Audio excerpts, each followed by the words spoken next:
You are live. All right, thank you. Welcome to the Joint Committee on Pensions, our final meeting for the interim. I'm Senator Michael Jackson, joined by my co-chair, Delegate Catherine Forbes, and we'd like to welcome you to this meeting.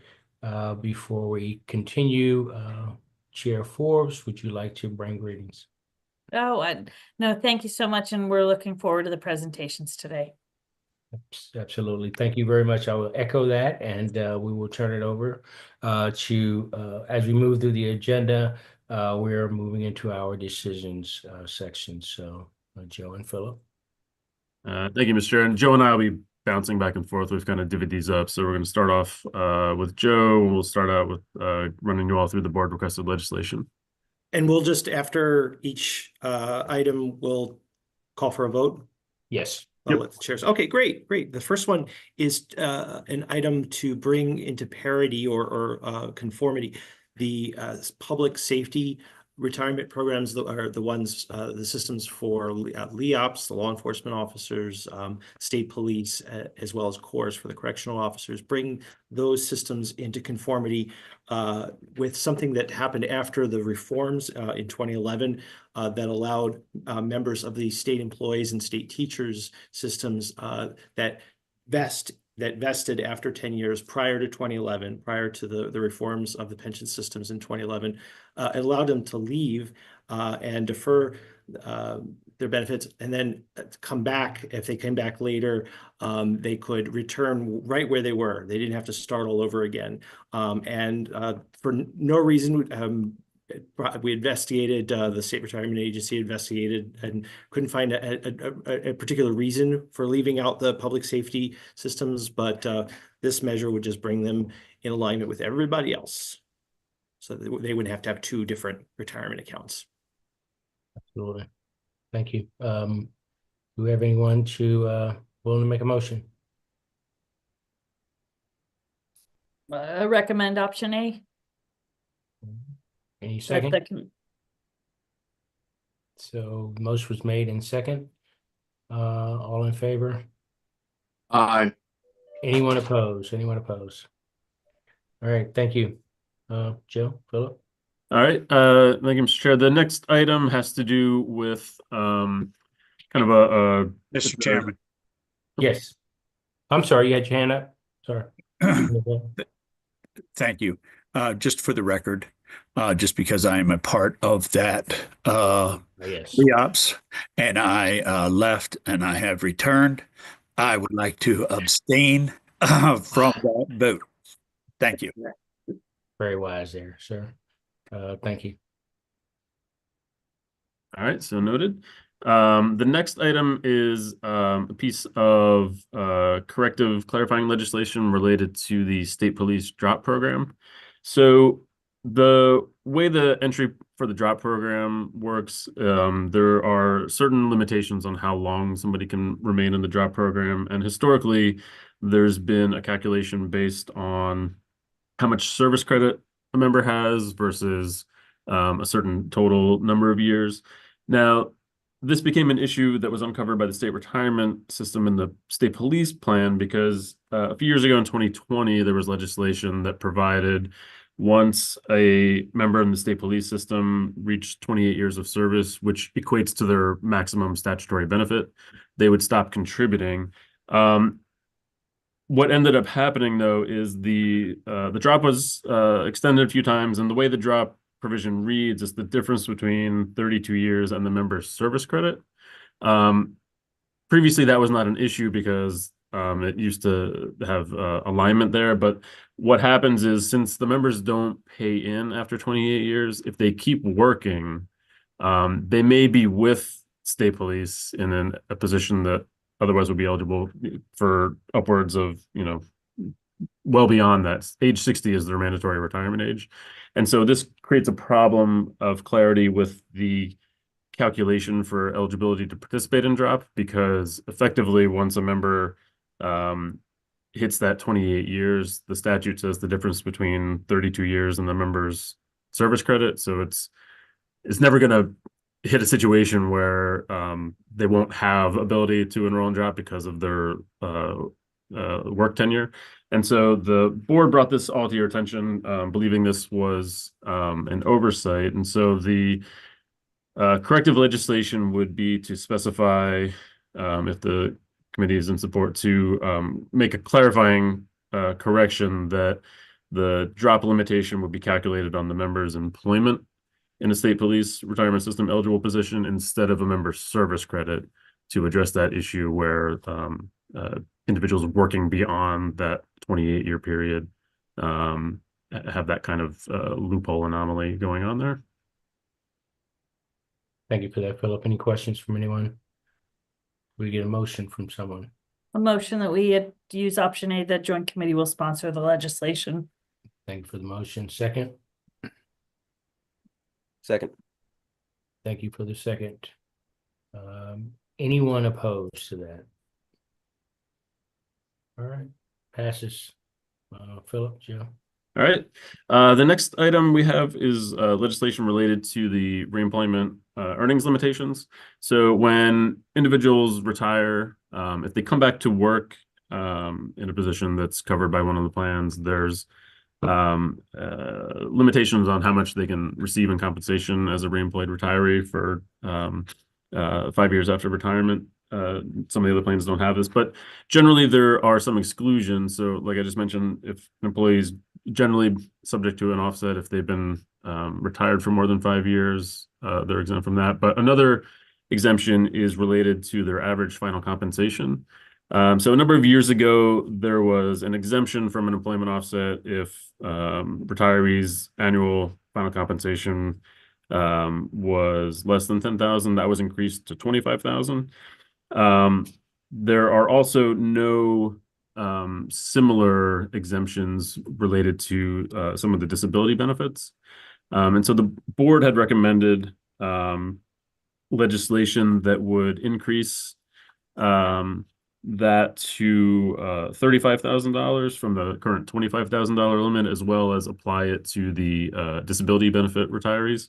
The $35,000 threshold. Okay, go to your Zoom meeting. Okay, I'll call you Alright. back. The system noted that the $35,000 threshold was the current minimum salary on the state pay scale. And so that was the rationale for recommending the increase to that. DLS, we would note, while you're considering this, you may want to consider, if you're interested in raising that threshold to 35,000, to consider using some kind of automatic inflationary component. There are a number of considerations we've noted in the write-up, but probably the most administratively simple would be to just tie that AFC exemption to the minimum salary in the state pay scale. We would, if you're interested, we could work with the system on pinpointing the dates that they would use and how they would implement, the salary as of a certain date when evaluating the impact of whether anyone's subject to an earnings offset or not. This would just prevent you from having to come back here in 4 or 5, 10 years and like we've previously done. So that would be the only additional element we would bring to your attention on this request. All right, thank you very much, Philip, for the explanation. Any concerns or comments from any member before we go to a vote? All right, can we get a vote on this matter, including the AFC? A motion that we adopt option B, that will sponsor the requested legislation and include an automatic inflationary adjustment to the average final compensation exemption amount. And then just to clarify, that would be using the minimum state salary. Yes. Yes.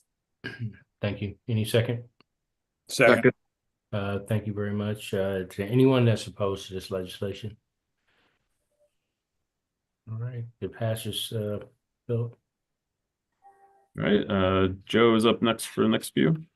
Yeah, the next one involves CORS, the Correctional Officers Retirement System. And you might remember last year, there was legislation that the General Assembly passed to move members from the employee pension system into CORS. These were folks employed by the Maryland Department of Health at the state forensic facilities. I mean, think of Spring Grove and Finan and, Eastern Shore, all of those state forensic hospitals.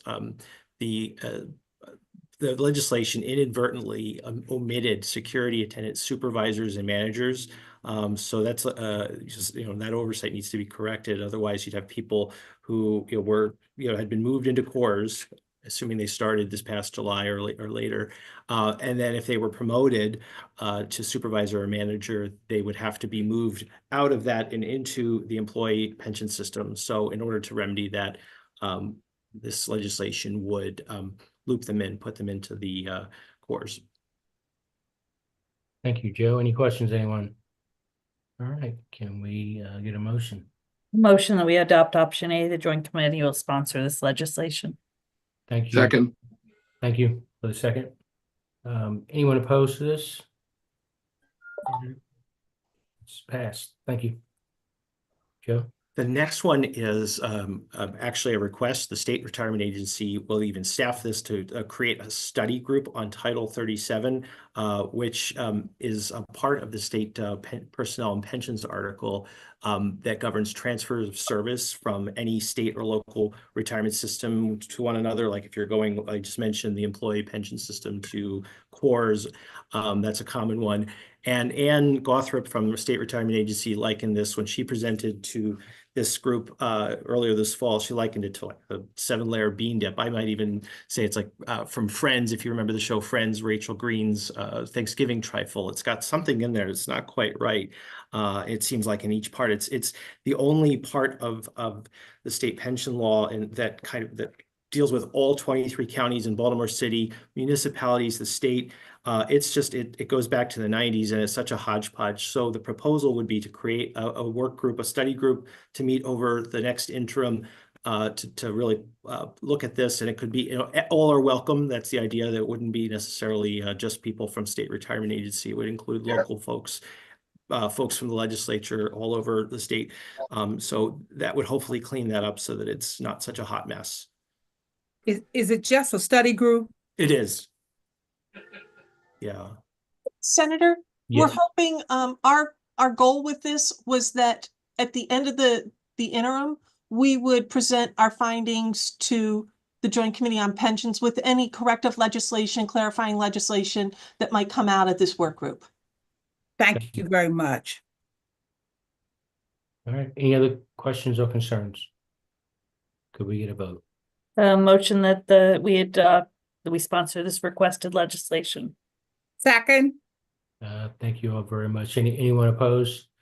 No one's opposed, so you probably have some members here who are willing to sit on the work group.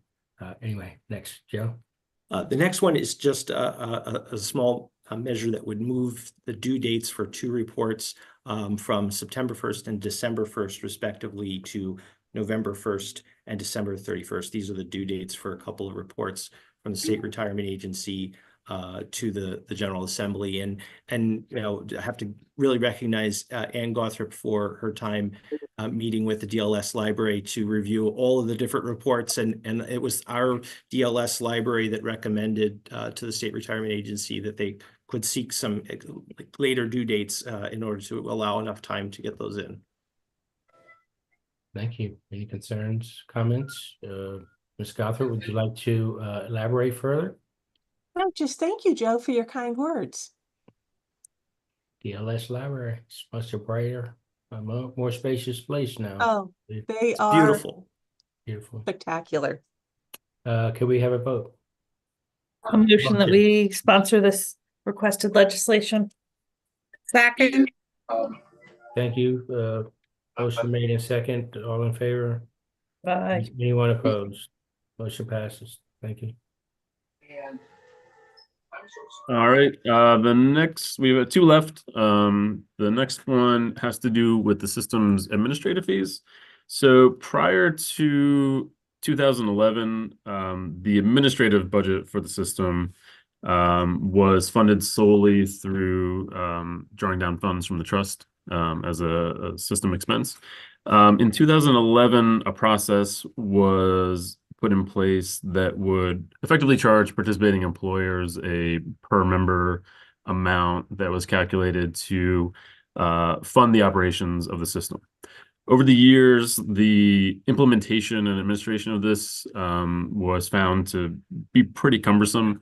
And it was either last year or a few years ago, there was legislation to try and make it more administratively feasible by looking at it retroactively. Over the interim, DLS, State Retirement, and DBM met to kind of discuss how this model has been working. And there was general consensus that it would be preferable to go back to what's actually the preferred method under the Government Accounting Standards Board would be to fund the system's administrative costs through the contribution rates. So kind of going back to that pre-11 process. The systems actuary also noted to the agency that they were not aware in their work of any other system that funded their administrative operations the way we do under this administrative fees process. So in light of that, there was consensus that the funding of the system should go back to being reflected in the contribution rates. So the proposal would be to get rid of the administrative fees process. And then each year in the contribution rates, there would be a portion, and we did confirm this would be part of the normal cost for employers to represent funding that would be necessary for the operations of the system. This would create more simplicity administratively. Employers would only be getting, one bill for paying the contribution rates. And I would also point out that this should be generally cost neutral.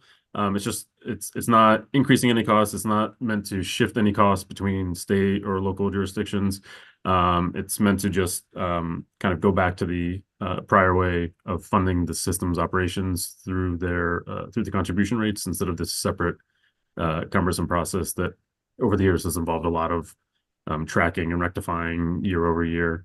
I would note, just in case it comes up, since it would be a portion of the normal cost rate, local employers may see a slight uptick in the first year of the normal cost, but that should be being offset by not having to pay administrative fees.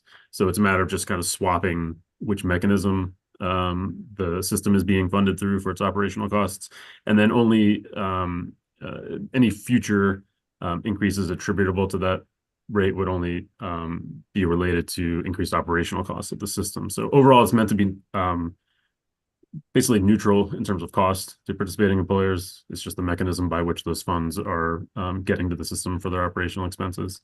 So that would be proposal would be to get rid of the admin fees, go back to funding the system through the contribution rates. All right, thank you, Philip. Any questions or concerns? Ms. Sam, would you like to elaborate further, or are we good for? I think there are a bunch of people at DBM sitting on pins and needles waiting for you to say you'll sponsor this legislation. It's good to know. Madam Chair. Motion that we will sponsor this legislation and make the people at DBM very happy. Second, All right, any concerns or, I'm sorry, anyone opposed to this? Thank you. Motion passes. To our last one, Philip. All right, the last legislative item has to do with the system compensation for investment division staff. So in 2018, when the board was given authority to determine and create positions for the professional investment functions in the investment division, part of that legislation involved the creation of what's been known as the Objective Criteria Committee. And the function of this committee was to make recommendations to the board regarding objective criteria to use for determining the compensation, both base and incentive compensation for those eligible investment division staff. The system is proposing, so the OCC is required to meet once every 5 years, and they've gone through their second iteration over this last year. And what has come out of the process from the board's perspective is that Their preference actually would be to have a committee of the board take over this function. And so instead of meeting every 5 years, this could be a committee that can meet as frequently as the board determines is necessary, and likely much more frequently than the 5 years. And it would be a tool that the board can use to both cover the obligations of what the OCC was intended for, but also other more broader compensation issues related to their authority to create and determine the compensation for those positions. I would note, the point of the OCC was that there was some public and transparent process. I think a committee of the board would be consistent with that intent. A committee of the board would meet in subject to open meetings, would be meeting in public, would have public discussion and recommendations to the full board. So DLS wouldn't note any concerns with that. The one thing we would point out is that while the board does have authority to establish committees, it may be more in line with the original intent of the openness and transparency to require that committee through legislation. It wouldn't be overly specific, just basically taking the request and specifying that through legislation the board would have to have a committee that deals with compensation. They would run it, as see fit every other committee, but that would just ensure that it's always in place and is done. We would note that it's not a novel concept. The investment committee itself is actually statutorily required, so there is some precedent for requiring a board committee in statute. The other thing that we would note too is that the current OCC committee process does have some requirements related to consultants. So it does require the board to retain a compensation consultant to assist that committee. We would recommend continuing that requirement. The existing requirement also does have some restrictions, particularly that the consultant used for the OCC is not another consultant that is used by the board. The idea there being just to head off any potential, appearances of conflict, since you would have a consultant coming in recommending compensation levels for division staff. It would the idea was that it'd be prudent for an exclusion from any other consultants that are working with that division or the board, so that you wouldn't have any, appearance of impropriety or conflict of interest there, using a consultant who is also recommending the compensation for the people that are heavily involved, maybe in selecting them to work as like a general consultant for the board or in another area. Thank you. Any questions or concerns, folks? And the key here is transparency, and the inception of the OCC.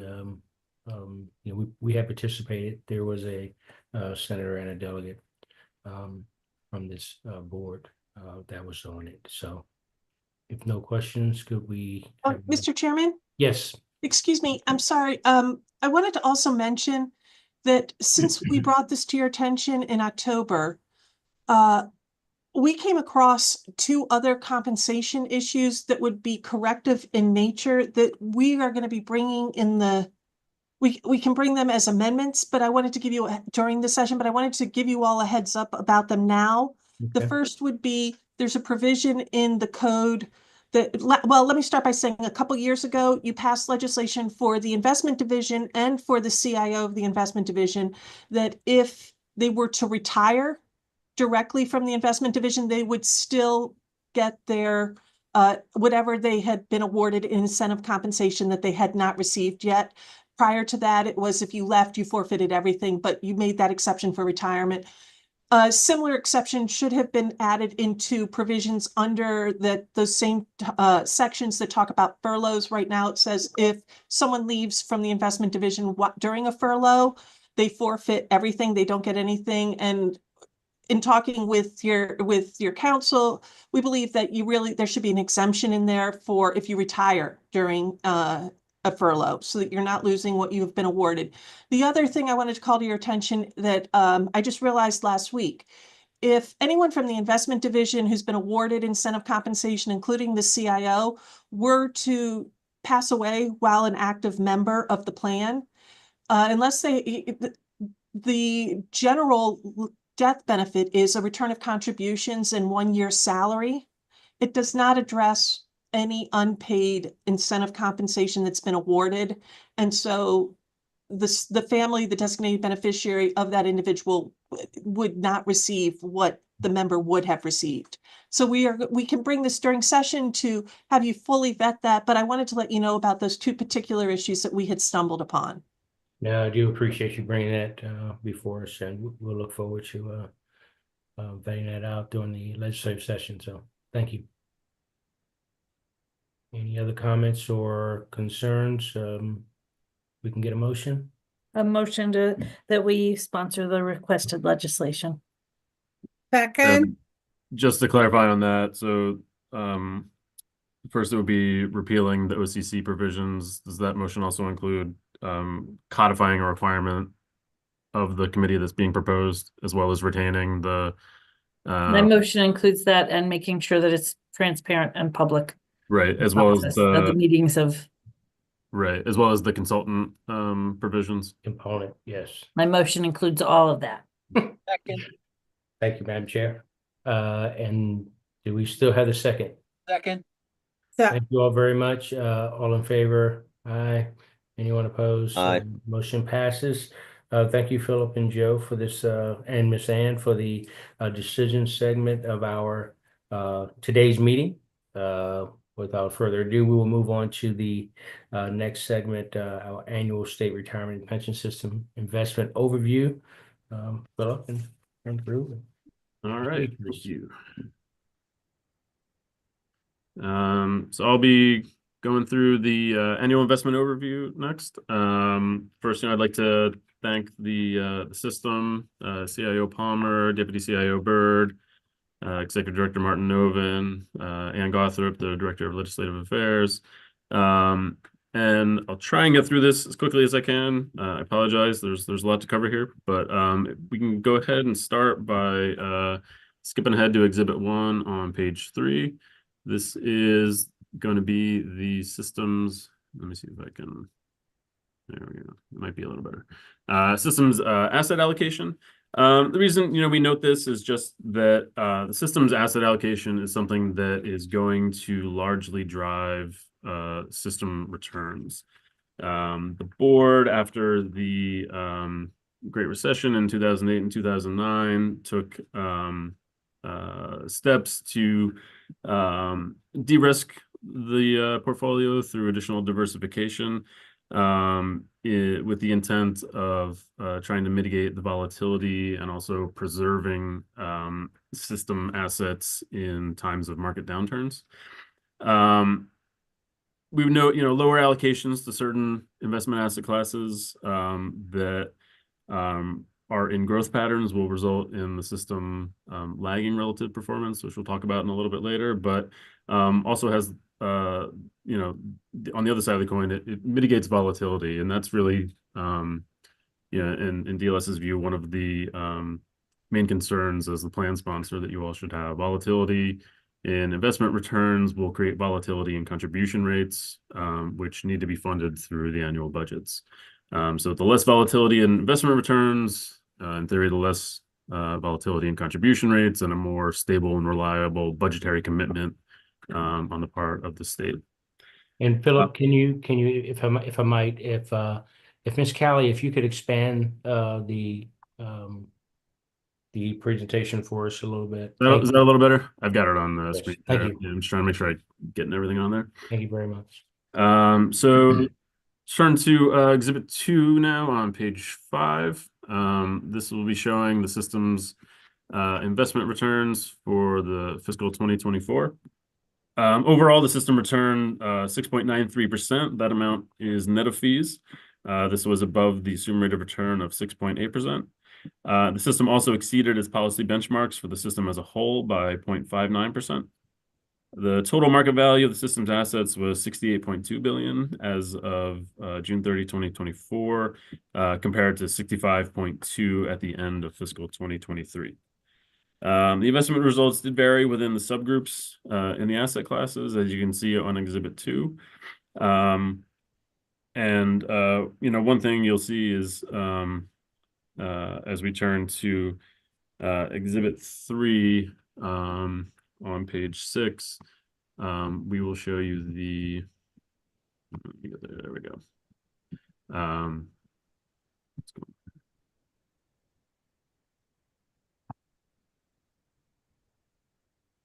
The asset class returns relative to benchmarks. So this will give you a better insight in terms of how each asset class performed relative to the benchmark. So it's a little bit of a more apples to apples comparison. As you'll see, this was, I think, one of the first years since I've been doing this where private equity had performance below the benchmark and also under the assumed rate of return. I know in the systems comments, they'll note some issues with a potential benchmark mismatch in terms of what's included in the benchmark versus what you're comparing it to here.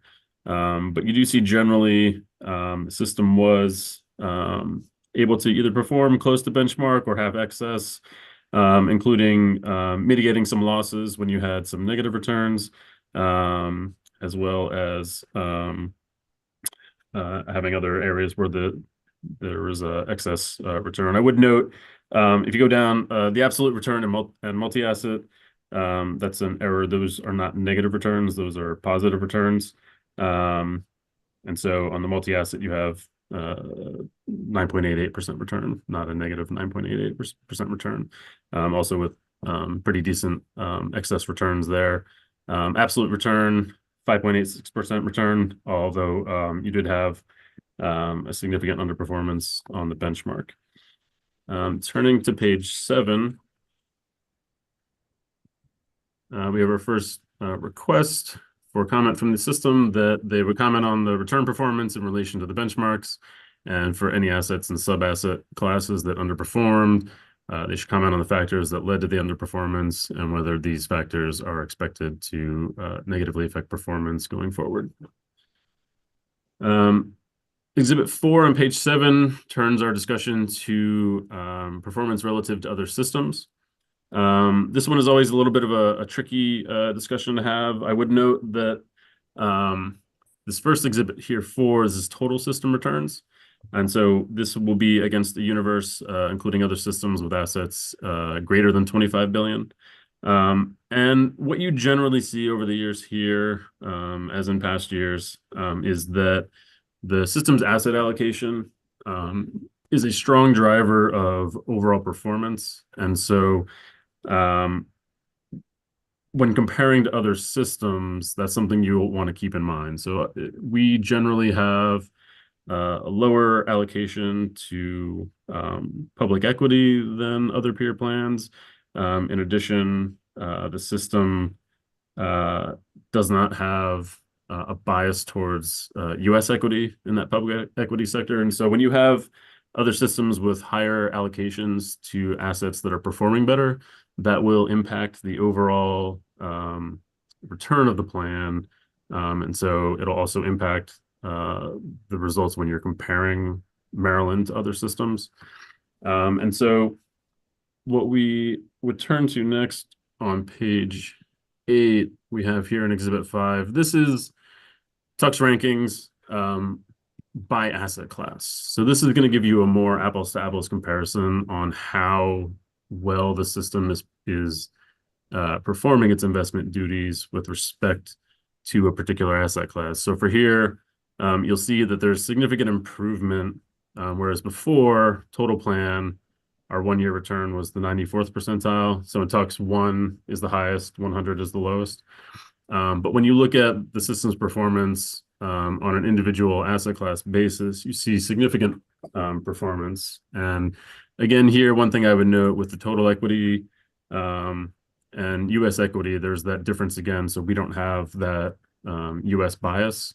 So the total equity for a system that is either mostly or more significantly more heavily invested in U.S. equity as opposed to global or national or emerging. That had a very strong performance this year. So you'll see that mix having a slight drag here.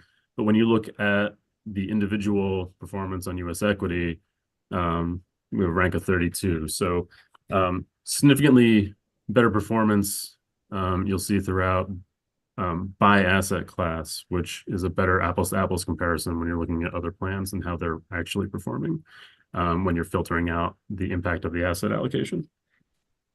We would note that there were a few areas where the system has seen some declining performance. Private equity and fixed income over the last 3 years have had some dips. And so we have asked, in addition to commenting on the relative Tux performance rankings for by asset class and overall, to also comment on the fixed income and private equity asset classes over the past 3 years and any strategies being implemented to improve performance within those asset classes.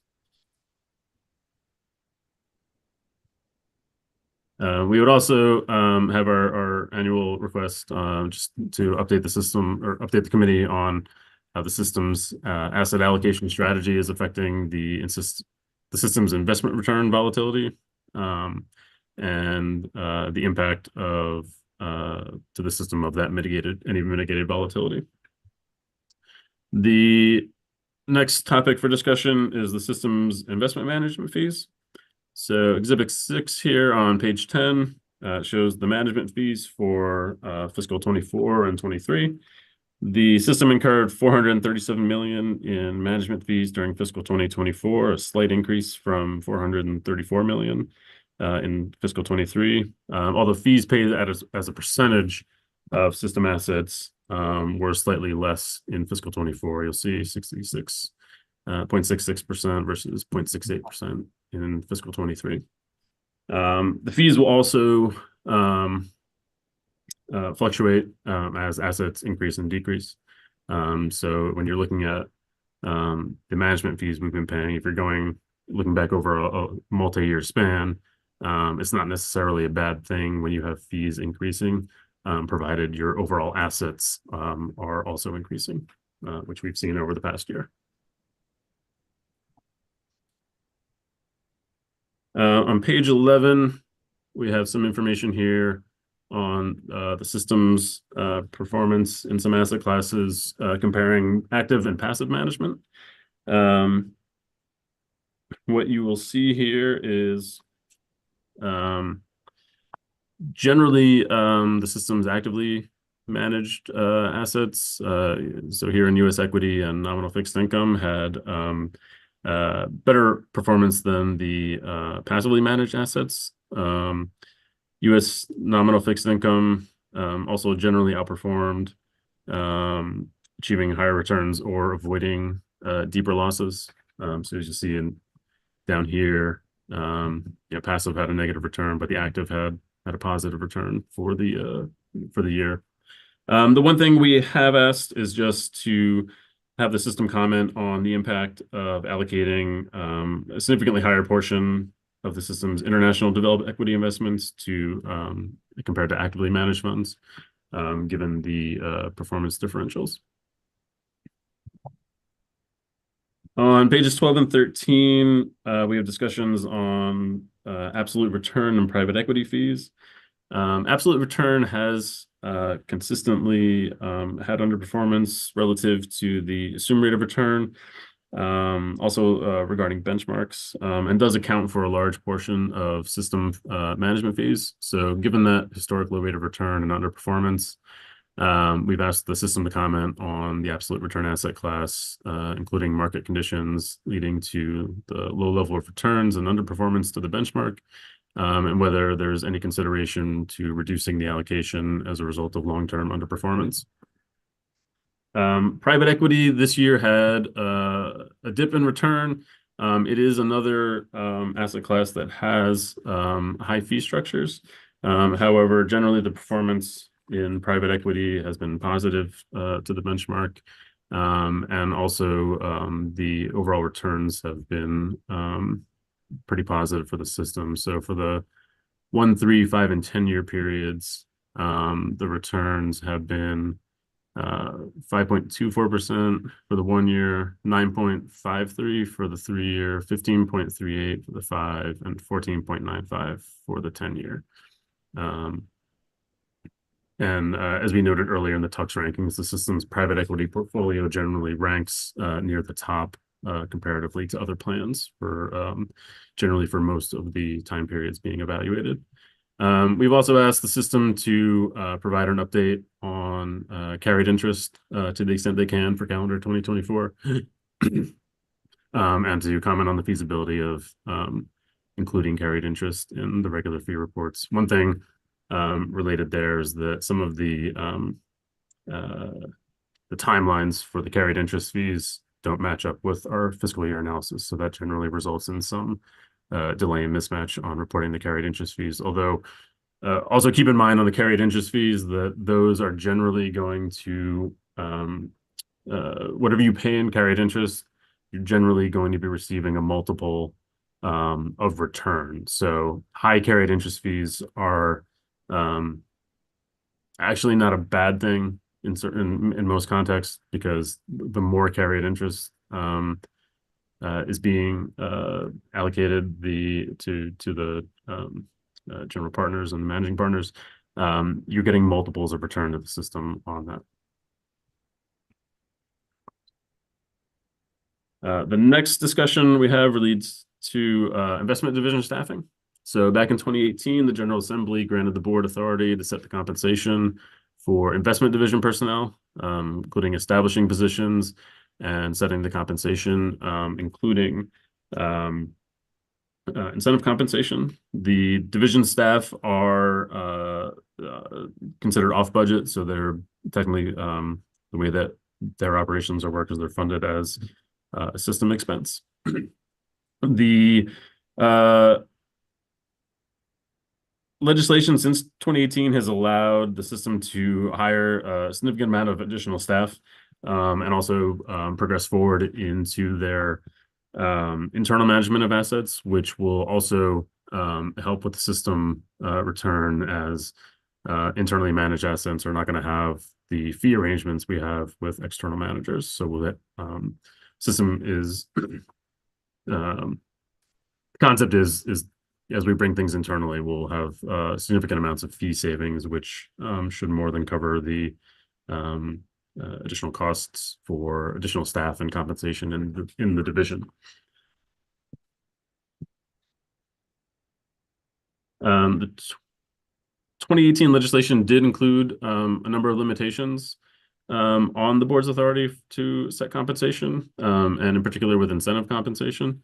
The restrictions were intended to strike a balance between giving the board necessary flexibility to recruit and retain investment division personnel, while also being respectful of broader compensation available to other state employees.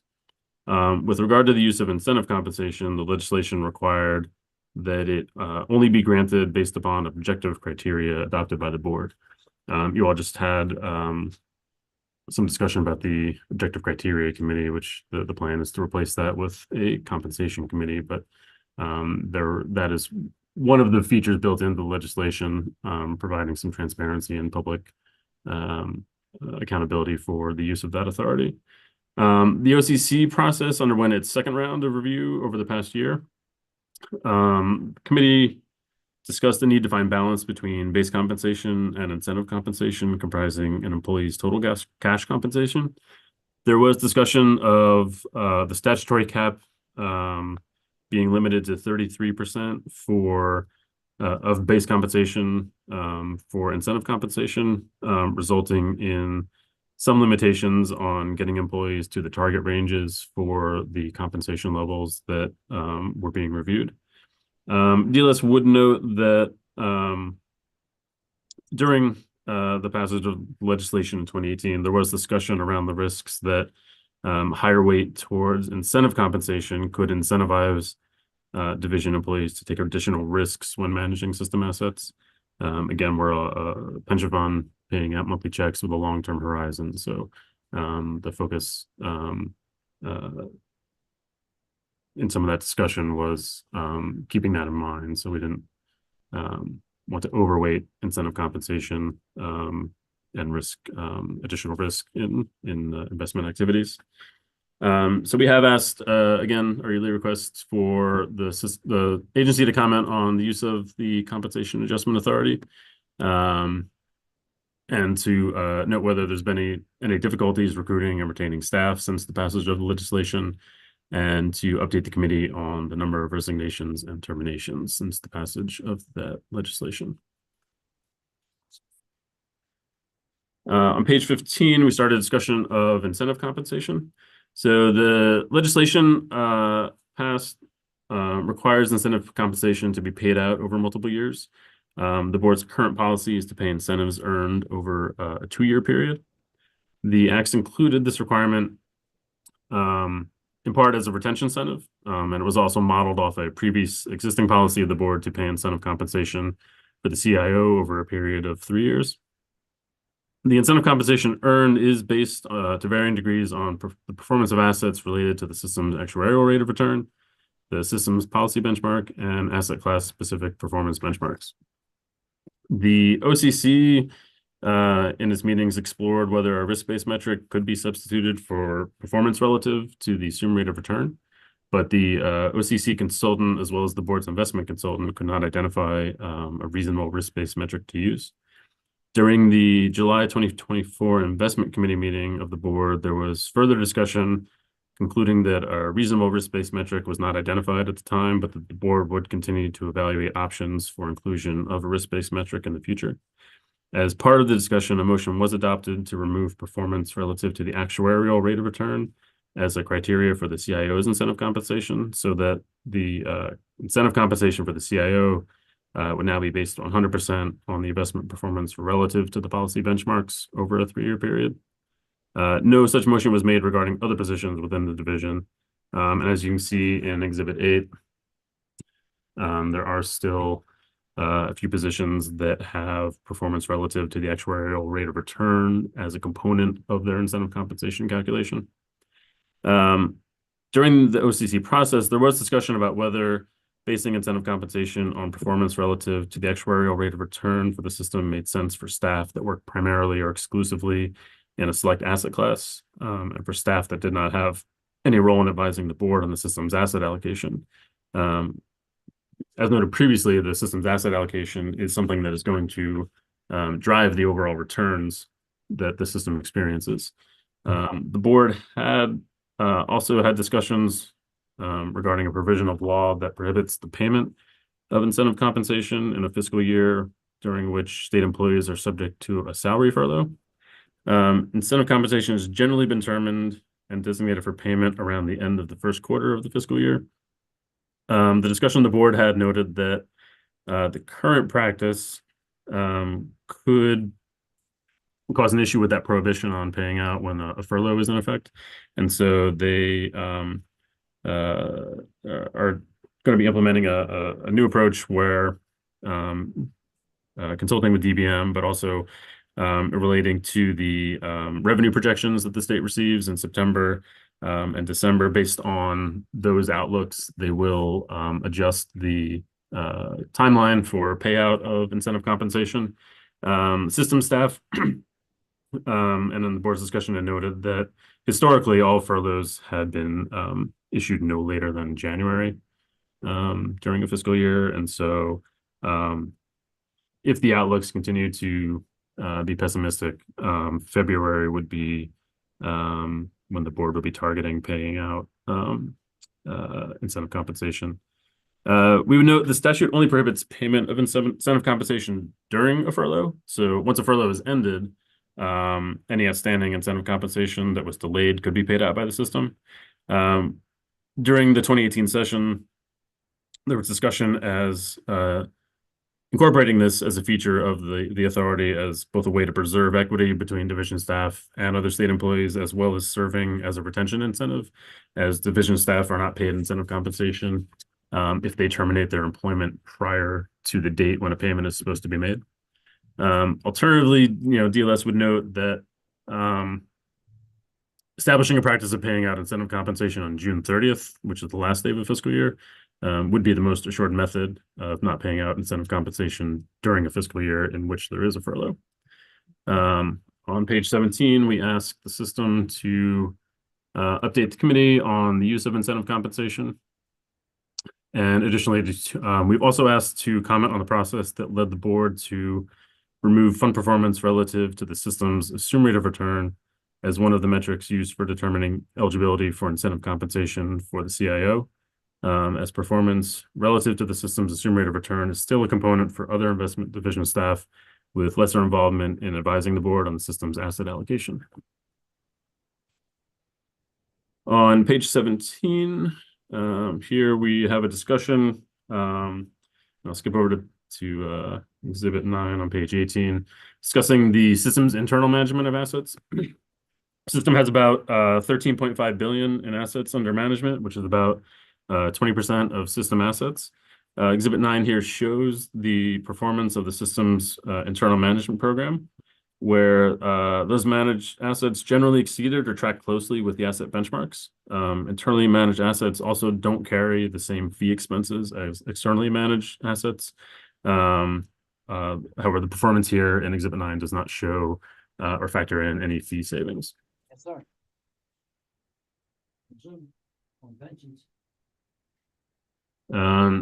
So on page 18, we again have some annual requests that the system comment on estimated fee savings attributed to the internally managed assets. And additionally, we asked them for annual update on the use of internal management of assets and building out necessary compliance and controls over those activities with some additional specified information. The next item on page 19 involves investment climate risk. In 2022, the General Assembly adopted an approach centered around a requirement for system fiduciaries to prudently invest the assets of the system, noting that the impact of climate change has been receiving increasing attention over the last few years. Chapters 24 and 25 of 2022 codified the responsibility of a fiduciary of the state retirement and pension system when managing assets of the system, and in accordance with statutory fiduciary responsibilities to consider the potential systemic risks of the impact of climate change on the system's assets. The acts don't require the system to take any specific action related to any particular asset. Instead, the goal is to ensure that the system fiduciaries are well informed of the potential climate-related risks to the system assets, just as they have duties to stay informed of any other financial risks to system assets. Chapters 24 and 25 included requirements that would either continue current practices or require build out of new activities in the investment division. So it was expected that additional positions and consultants may be needed. Using the authority to create new positions, the system created a senior governance manager position in the division to oversee activity related to environmental, social, and governance investment matters. The position is currently vacant. So on page 20, we've just asked for an update on the status of the recruitment for that senior governance management position. Turning to Exhibit 10 on page 21, we have here the performance of the system's Terra Maria program. This is the system's emerging manager program. Total assets within the program decreased to 2.35 billion from 2.42 billion in fiscal 2023. As a proportion of total assets, Terra Maria also decreased from 3.7% of total assets to 3.4% of total assets. We would note that the program as a whole experienced positive returns of 9.11%, outperforming the program benchmark also by 0.19 percentage points. 3 of the 4 program mandates have returns above their benchmarks, and 3 of the 4 mandates have returns well above the system's 6.8% assumed rate of return. Of particular note, the actively managed Terra Maria portfolio also had significantly better performance in its rate-sensitive assets compared to non-Terra Maria assets. For U.S. nominal fixed income investments, Terra Maria returned 3.95 compared to returns of 2.12 for actively managed non-Terra Maria investments. and minus 2.39 for passively managed non-Terra Maria investments in that asset category. Final item that I will address is the systems currency program. This was adopted in fiscal 2009. This is designed to protect against system assets losing value when the dollar appreciates relative to other foreign currencies where the system holds assets. As of June 30, 2024, the currency program has added total value of $419.4 million since inception. Additional gains since the prior fiscal year. And Mr. Chair, Madam Chair, that concludes my presentation. If there are any questions. I know it was a lot. No, but thank you very much, Philip. Senator Hedelman. Thank you, Mr. Chair, and that was a lot. So thank you, Philip. I just had a question because we did a comparison on the TUX comparison of the different asset classes, and I'm just wondering if there is a comparison with other similar funds on fees. Like, where are we compared to other?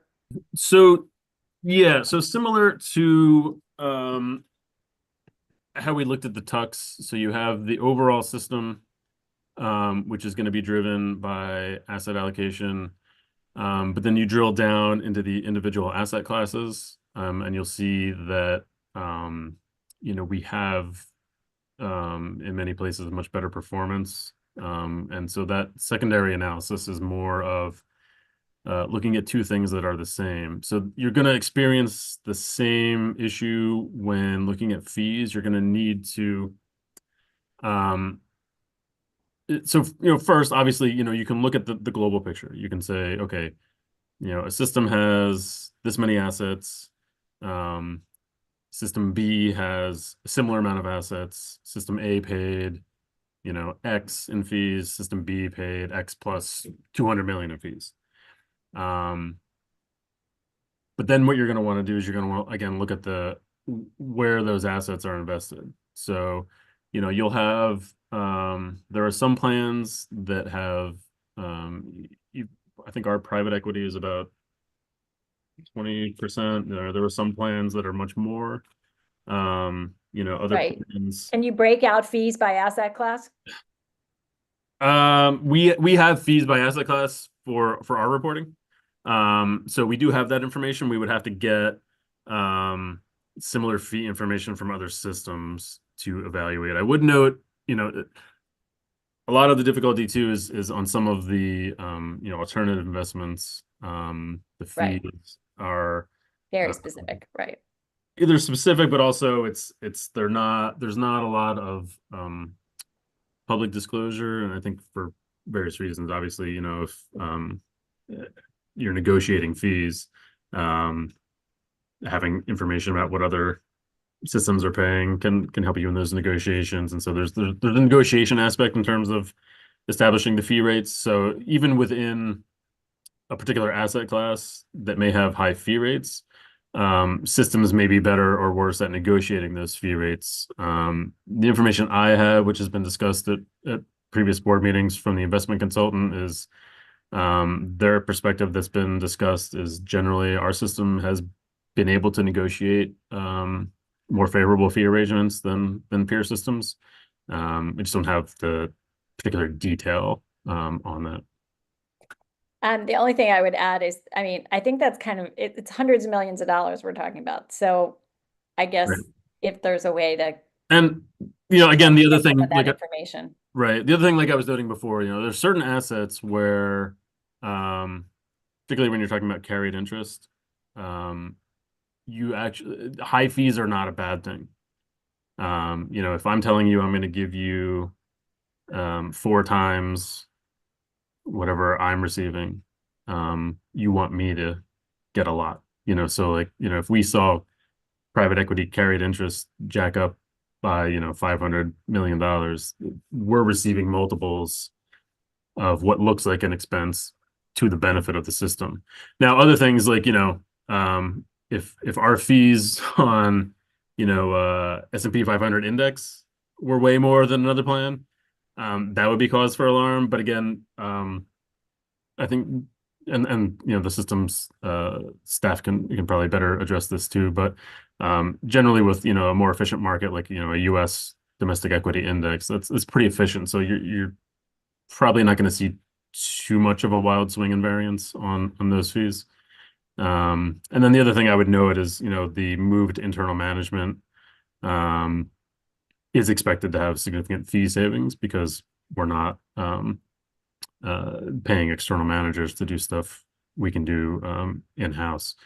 The other thing I would note too on private equity is that our system has taken advantage of what's called co-investing.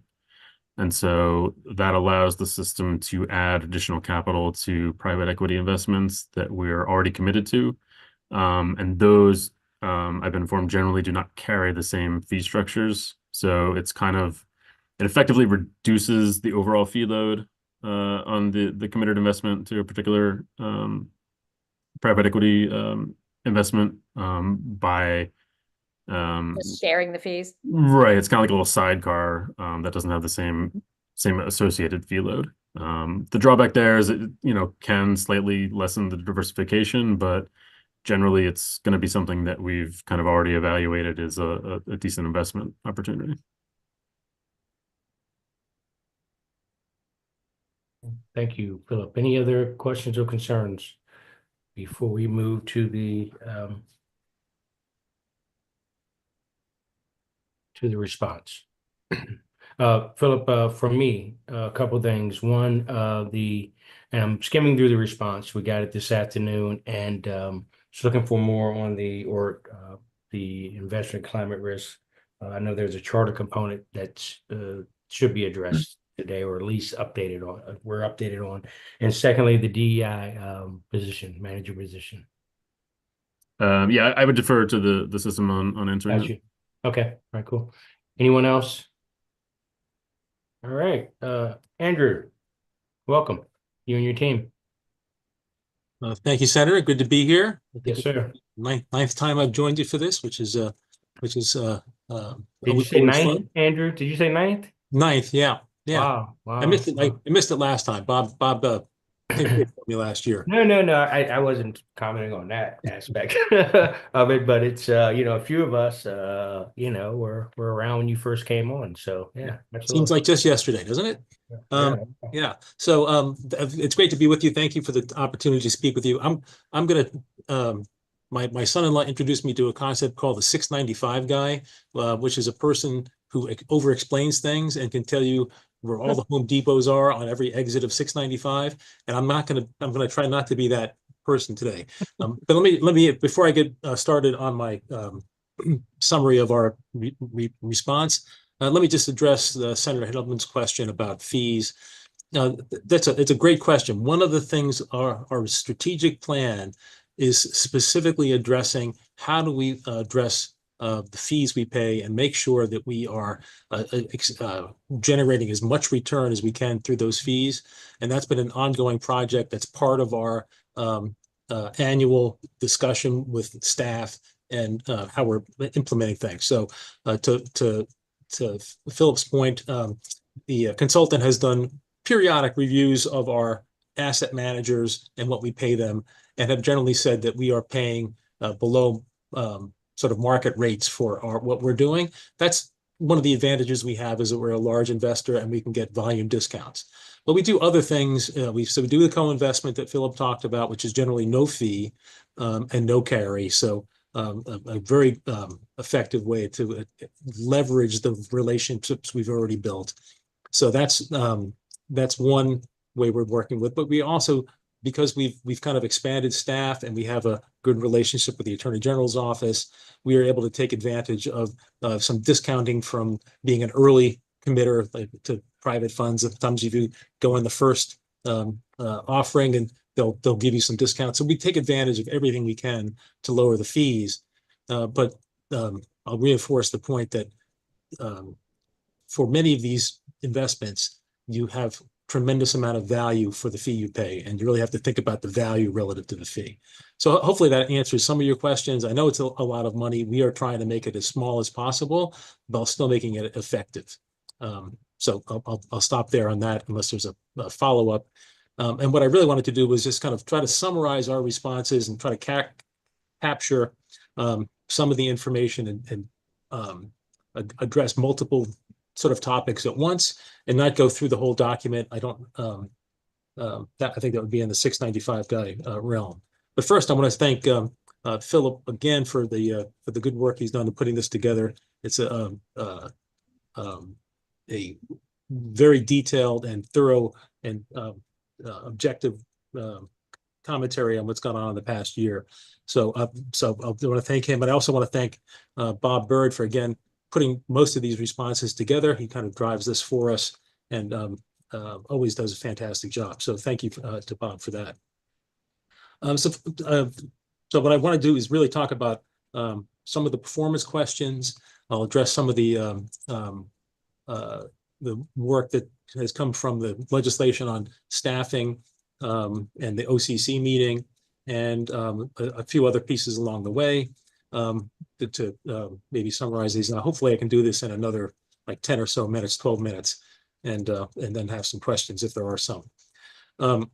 So one of the things I wanted to talk about, and a lot of these are connected. So in 2018, passed the legislation, we started building out the team, and we anticipated that the incentives and the more depth in the team would lead to better returns. And so you can see that relative to our benchmark, which is how we evaluate how the team is doing, we have done reasonably well. In the past year, we outperformed by 59 basis points. If you look at over the past 10 years, it's 58 basis points. So that's pretty consistent. But most of that came in the last 5 years since this legislation was enacted. It's like 89 basis points for the last 5 years and 25 or so for the previous 5. So it's been an accelerant for built for a high quality team generating the returns we need to meet the needs of the beneficiaries. But in the implementation, every year we have some asset classes that perform well, some that don't. And this year, and some of the themes are the same, and the overall plan, some of the themes are the same. So the themes are that we're looking at some of the asset classes. We don't always have a perfect benchmark to use. So if we used something like the S&P 500, that's 500 stocks. We know the price every day. It's very easy to say you could have that, or you could have what you have in the portfolio. Very easy. With other things, we're looking at less precise measures. And part of that is we use sometimes a mix of public assets, which reprice every day, and private assets, which price quarterly and with a lag. And so mixing those two together and comparing it to a benchmark that might be public or private leads to some short-term areas of not lining up. And we see that with the private equity and the private credit. We see some of that going on there. If you look at the longer term returns for each of those asset classes, they are strong and above their benchmark. And we don't think there's anything in what we're doing that we need to do to correct for the underperformance this past year. There are some other themes that impact them. For example, on the mismatch side, the private equity benchmark has it's a broad private equity benchmark. It captures more than just buyout and venture. It has some private credit in there. We separate out the private credit into a different asset class, so those assets aren't mixed in. And for the last year, the private credit assets in the benchmark were up over 10% versus the 5% or so of the private equity, and that kind of created a 1 year mismatch. Also, in our portfolio, we've been diversified geographically, as Philip mentioned, and we have some Asian-based private equity funds there, and they've suffered in the last year or so and kind of pulled down the return from that component. Those are kind of in wind down mode, I think, at the moment. We're not really adding tremendously to those assets in Asia in the current environment, and so we don't think that is going to be as much of a factor going forward. Where we have a little bit some of the same themes on the absolute return portfolio. This has been a place we've been working very hard. It's a bit different than the other asset classes because it has a multiple objectives. Its first objective is to drive returns that are similar to the overall portfolio benchmark, so the 6.8 or around that. But they also are expected to do it with very low volatility and to not really follow the same path as the rest of the portfolio, so that when times are bad, this is a part of the portfolio that helps preserve value. So it's had difficulty, and those two are in conflict. Generating high returns and being low risk are in conflict. That's the whole name of investing. That's the holy grail of being able to do that. And it has been able to generate modest returns with low risk, and it has performed as we expect in periods of downturn. When the market is struggling, when stocks are struggling, this portfolio holds its value and provides some ballast and helps us perform well, as we did in 2022. So that's has done that, but we've been looking at it for a long time. It's come down from 10% of the portfolio to 6%. Also, one of the factors there was the Asian exposure as part of our effort to try to help it grow a bit faster to meet return benchmarks. We've added some Asian exposure, which has had a high Chinese component, and that's been a big drag over the last couple of years on that portfolio. It's doing much better. There's been a little bit of a bounce in some of those Asian markets in this fiscal year, and that's helping it to recover some of that underperformance. So we do think there's that ongoing struggle for can we have this thing do all of it we're asking it to do, and we spent a year with the senior members of the team working with the absolute return team, really trying to unpack what are the issues. Are we doing a bad job, or is this just a job that's really hard to do? And it's coming down more on the second part. Overall, we are working with the board on an asset liability study to be finalized over the next 6 months or so. And this is one of the elements we're going to talk about. We're also talking about whether or not we have the right level of risk. Philip mentioned that the board, after the financial crisis, we wanted to de-risk. And so we did that, and we've had good success in implementing that portfolio. The board is relatively new.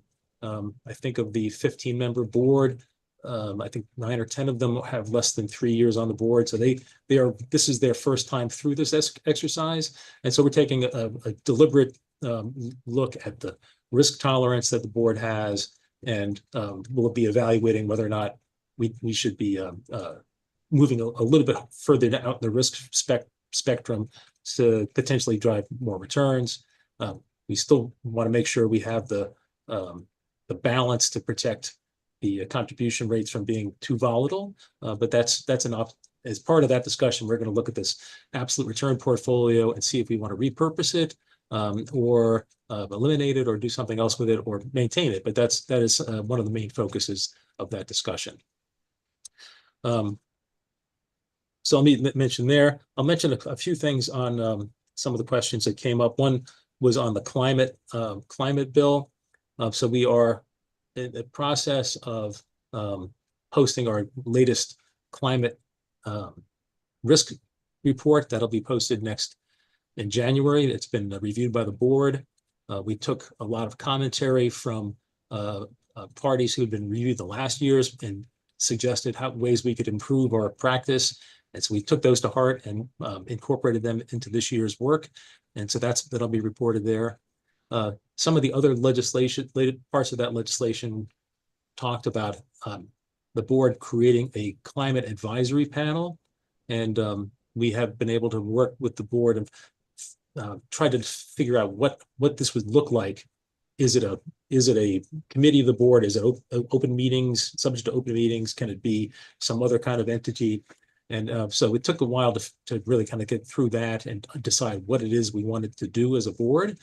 And so now we have a charter that we hope to vote on it this month, and if not relatively soon. And we've got people who are interested in being on this panel are responding to a interest form as we speak. So that's in process. We hope to have that up and running in the first quarter of next year. So that's a positive outcome. The other topic I wanted to mention, we mentioned the Terra Maria report there. One of the things we've been working on as staff, and that's been going on for 18 months, and also in conjunction with the board, was revisiting the Terra Maria portfolio and the program, and evaluating whether or not we were doing as well as we can. There's this process of building out the team has had multiple steps. The first thing we did was build out the investment team and the associated operations group and support for that, compliance, risk functions, all of those things to make us a stronger team that way.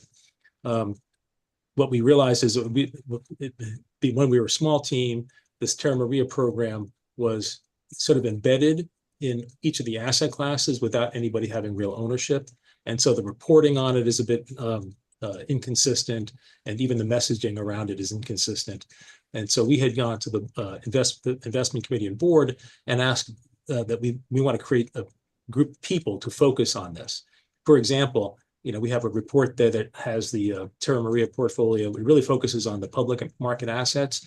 There's an equivalent amount of assets that are in private markets. So it's more like 9% of assets are in emerging managers, as opposed to like the 4 or so that Philip has in his thing. And that's because we're not reporting it very well. We capture it, but we don't have a consistent way of reporting it. So we're in the process of putting together a team to be the owners of that. And in support of that, the board has not only approved the positions, but to demonstrate their interest and support of the program, we have put it in the investment policy manual as a program of the board, not just a implementation decision of staff. So we're excited about that. We think that's going to be transformative. I'm looking forward to having putting that team together and seeing where this can go going forward. But I think at the very least, people who are interested in working with the system will have know who to talk to, have better communications, better feedback. Our ability to identify potential investments will strengthen, and certainly our reporting will be better. And so when we talk to you about it, we'll have much more robust reporting on that. So I think those are important things to mention. Similarly, the governance position, that is the whole governance feature, is using the board's, a lot of it's using the board's voice in terms of proxy voting and engagement. The other part of it is, how do we incorporate DEI and ESG and climate into our investment process?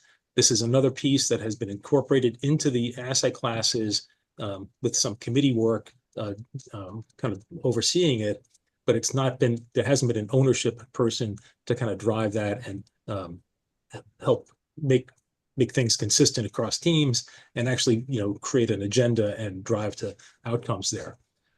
So we had created a position a few years ago to start doing this. We've made good strides with the board. We put a new engagement practice in place. And the governance committee has been expanding its role in terms of reviewing, being more involved in proxy voting. And so this position is something that we have viewed as a long-term growth part of the organization, but we paced it out so that it came in this time frame. So the legislation was passed. We had a person in the position, and she had a better opportunity away after being here about a year. And when the bill was passed, we decided we would wait for a consultant that was going to help us with recruiting, because we had difficulty filling that position the first time.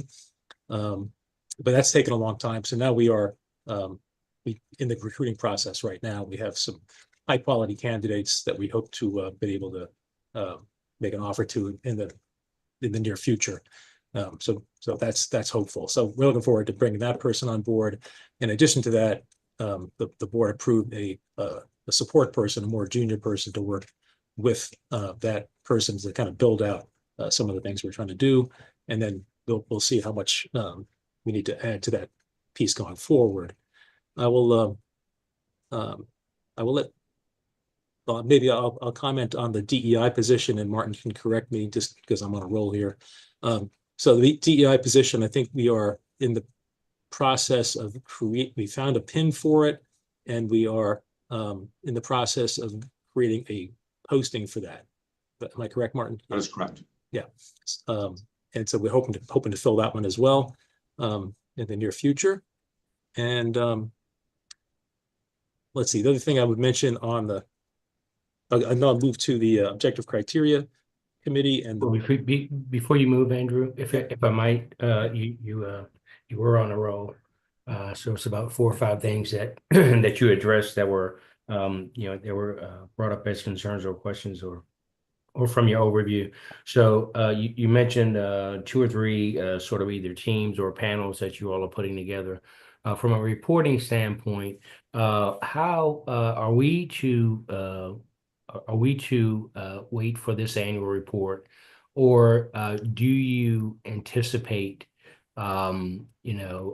periodically kind of giving us an update of where you all are on growing out these like with the charter component, the panel with Terra Maria? Are you anticipating a periodic reporting component, or are we to receive something annually? And you also, and while you've got the pen for the DEI piece, you mentioned through your senior governance that you already have something embedded there. Again, from a reporting standpoint.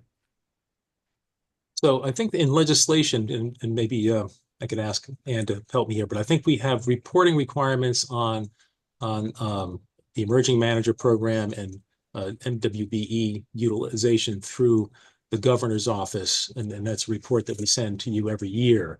The material doesn't change that. It doesn't change that frequently. We don't make that many hires over a quarter. Sort of the yearly reporting is about the pace, I think, that meaningful information will come to you. We did it more often, you'd be looking at the same numbers over and over again. On the climate side, we have the reporting requirement to provide the risk report, the climate risk report every year. And that's kind of what we've been driving toward. That's pretty fulsome. And we don't have, for the board, even on that, we don't have any specific reporting requirements there yet. So I think and I appreciate your response, and so I agree with that. So as you're building out, as you're putting these things in place, because as we go through our legislative session, as we are addressing matters, these become questions that each one of the members and within both chambers has to address. And so, as well as you can, if you could keep us abreast of the progress, as we move forward. So. Yeah, I hear you, Senator. And I guess I'll again maybe invite Martin to talk, but we have a new communications director who I think is working to be more proactive about providing news releases, press releases about events as they happen. And so I think we're working on our outward communication to be more proactive about sending things out. And we recognize that the legislature is one of our prime constituents that we need to service in that way. No, absolutely. We are your partner. Senator Helderman, is your hand raised? It is, thank you. And I just wanted to ask, and you mentioned it, about the climate council. My understanding is that that the investment committee adopted a charter for a climate council, and that is coming. And I'm just sort of wondering how you envision that kind of work together with them. So, yeah, thank you for the question. The investment committee approved the charter. Then it went to an administrative committee. Because of our process, the administrative committee has to create and recommend charters to the board. And so they've recommended it, and the board will be reviewing that in next week. So that we're hoping that will be passed. So what we anticipate is that I worked with the team on thinking about how this could work. So there's the task is to keep us up to date on the latest science and technology. That impacts us in a number of ways. So from a staff perspective, so I'll start, we're right in front of us. We have a asset liability study that we're going to do. Some element of that work from that advisory panel could help us think about what kind of scenarios we want to use when we do our climate stress testing. Staff is working together to put metrics together to measure our risk in the portfolio, and we are. It's very difficult to put that together. This panel could help us with identifying the most effective tools to use, and not from a product perspective, but from a data perspective. So there are different ways to work with it. And then there's a governance perspective that if we want to use our voice and we have limited amount of capacity for the board to engage on a topic, the panel could help us think, what are the most impactful things that are going to potentially impact our portfolio from a climate perspective that the board should focus on engagement with, and then we can take that. So as a partner on all the different aspects of what we're doing from a portfolio and engagement and governance perspective to inform us better. So that's what we're hoping for. We're anticipating starting the panel with 3 people, and it's starting just a conversation with that panel because they may help us think better how to use them. But our first goal is to get the panel set up, and then let's start engaging and understand how they can help us. They'll have better ideas on how they can help us. So that's I don't know if that's helpful, but we do have a sort of the board and the panels in the middle, and there's the board and the staff and the consultants are all around the outside and the different committees. And we think there are ways that the panel can help each one of those groups, but not all at the same time. So we'll have to figure out how to prioritize what to do there. Thank you. Thank you. Further questions there? I don't see any other hands. Okay. If you indulge me just a couple of seconds. I'm sorry. There we go. It's Madam Chair. Got it. Thank you, Mr. Chair, and thank you, Philip, for the report, and thank you, Mr. Palmer. On page 16, Exhibit 8, and in the narrative on page 15, they talked about that a motion was adopted to remove the performance relative to the actuarial rate of return as a criteria for the CIO's compensation, as it seems like a sensible performance metric, and it still remains in place according to the chart to the deputy CIOs. Why wouldn't it be in place for the CIO? I mean, as the CIO is the most responsible person, shouldn't they be held to the same metric? I'm probably not the right person to answer that question. I'm happy to speak to this if it's helpful, Andy. Okay, thanks, Mark. So using the assumed rate of return, I understand why it looks like a good benchmark and seems to be an obvious benchmark. But the way that this works is that the asset allocation is set by the board, and then the actuaries come in and look and make projections based on that asset allocation as to what we think a portfolio with that asset allocation should be able to earn over a 30-year period, let's say, on average. So that's how the 6.8% is set. And then we know that every year it's not going to be 6.8%. We'd actually be surprised if it ever hit 6.8%. We know that there'll be likely an equal number of years that it's above 6.8% and an equal number of years that it's below 6.8%. So it ends up being somewhat of a hard and arbitrary measure for performance, because markets go up and down. So in a year that markets are going gangbusters, staff will earn that, will beat 6.8% no matter what they do. And in years in down markets, staff is likely to miss that not beat that or meet that 6.8% no matter what they do. So we want incentive compensation to be something that investment staff can strive to overperform. So that's why we prefer, and I don't mean Andy and his staff, I mean my side where we're talking about how staff is doing. We want them to strive to meet certain performance metrics that are under their control. So if all markets are up, they should be up, and they should be up more than their benchmarks. That's success. So if it's a down market and they lose less money, I consider that to be more successful, even though they wouldn't meet the 6.8%. Than if they're in an up market, right, and they fail to and they beat the 6.8%, but they underperform their benchmarks. They don't get their share of what the market would offer in that year. I wasn't really prepared for this question because we had this conversation a long time ago. So I made that comment during the OCC because I think that we want to make sure that we want to encourage staff to achieve more, right? And those they should have these aspirational goals that result in their getting this incentive compensation. That's the incentive we're trying to provide. And there was a comment made, I think it was brought up by the treasurer's representative to the board, thought we needed to keep that 6.8% metric for some of the staff. I don't remember exactly though why it was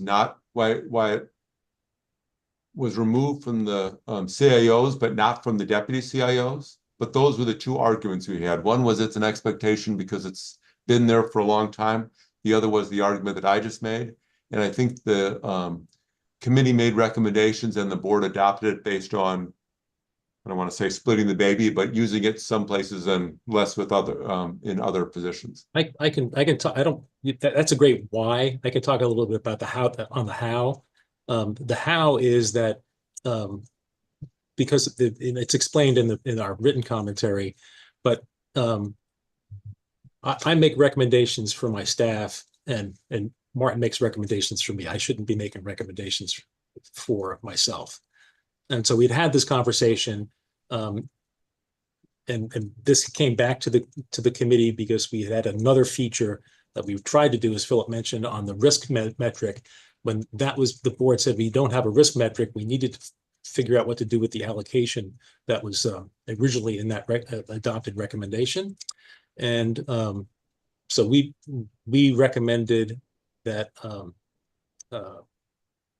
that piece get moved into the relative performance benchmark to the total plan policy. So I recommended it for the staff. The board adopted it. When Martin recommended it for me, somebody on the committee made a recommendation, and I don't remember who, to change that recommendation and referenced that the compensation consultant originally recommended that it be eliminated altogether. So I don't know why. Maybe they should have gone back and revisited the other people who are still have that recommendation, still have that feature. But thank you. I appreciate the dual background information because I feel more educated about it. But could I ask that you show what other states do with internal investment teams, whether they consider actuarial as part of their as a performance measure on their compensation? That was part of the material that the OCC has, so we have that. We can. Okay, if you have it, would you share it with the committee, please? Yeah. Thank you. So. Other questions or concerns? Continue. Oh, okay. I just I wanted to wrap up. I've talked a little bit about the team and the impact of the legislation on us on the overall program. I will mention that one of the questions was on the retention of staff and which turnover and that line of questioning.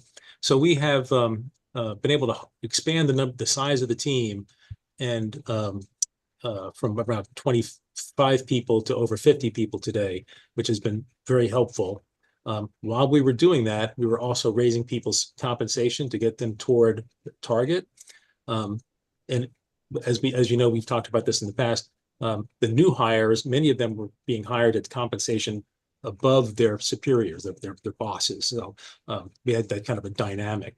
So both groups were kind of in a mode where, as we got closer to our longer term target, they were getting compensation increases.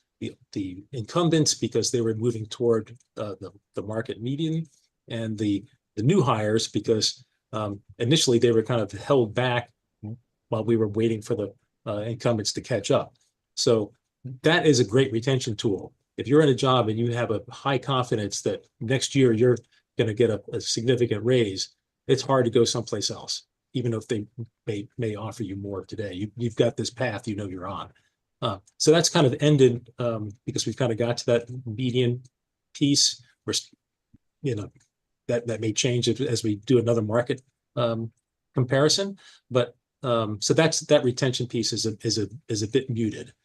So we've had, I think, a dozen or so people leave in this 5-year period. Many of them were hires that didn't last very long. The place where we've struggled the most has been in our in a group of people that were identified in legislation as not having investment discretion, which means they're not in making investment decisions. They're more of operations and accounting people generally. And that group of people, we have had a difficult time hiring more senior posts. Our work shows that across the agency, across the division, and not just the